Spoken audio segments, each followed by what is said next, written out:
Where is my gracious Lord of Canterbury? Not here in present, send for him. Good uncle. Shall we call in the ambassador, my liege? Not yet.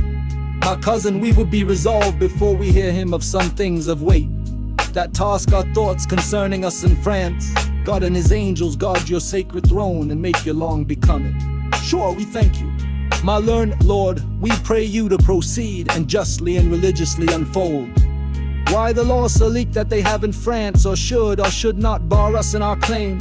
And God forbid, my dear and faithful Lord, that you should fashion wrest or bow your reading, or nicely charge your understanding soul with opening titles miscreate who's right.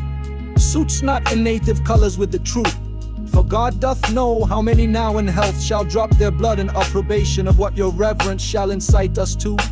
Therefore take heed how you impawn our person, how you awake our sleeping sword of war. We charge you, in the name of God, take heed. For never two such kingdoms did contend without much fall of blood, whose guiltless drops are every one a woe, a sore complaint against him whose wrong gives edge unto the swords that make such waste in brief mortality. Under this conjuration speak, my Lord, for we will hear, note, and believe in heart that what you speak is in your conscience washed as pure as sin with baptism. Then hear me, gracious sovereign, and your peers that owe yourselves your lives and services. To this imperial throne there is no bar to make against your highness claim to France, but this which they produce from foramen, interim Salique mulieres ne succedant. No woman shall succeed in Salique land, which Salique land the French unjustly glows to be the realm of France and Faran, the founder of this law and female bar. Yet their own authors faithfully affirm that the land Salique is in Germany, between the floods of Salah and of Elbe, where Charles the Great, having subdued the Saxons, they left behind and settled certain French who, holding in disdain the German women for some dishonest manners of their life, established in this law, to wit, no female should be inheritrix in Salique land, which Salique, as I said, twixt Elbe and Salah, is at this day in Germany called Meissen.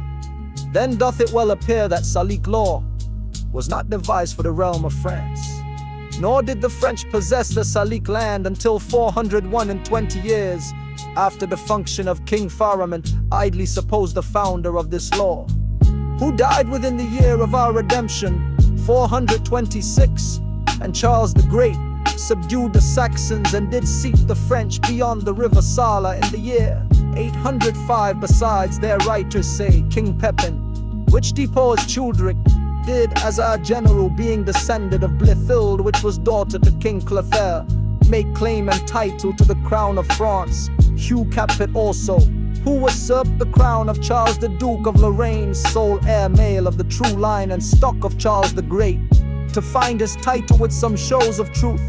Through in pure truth it was corrupt and naught, conveyed himself as heir to the Lady Lingard, daughter to Charlemagne, who was the son to Louis the Emperor, and Louis the son of Charles the Great, also King Louis X, who was sole heir to the usurper Capet, could not keep quiet in his conscience, wearing the crown of France till satisfied that fair Queen Isabel, his grandmother, was lineal of the Lady Ermengarde, daughter to Charles the Fourcade, Duke of Lorraine, by the which marriage the line of Charles the Great was reunited to the crown of France.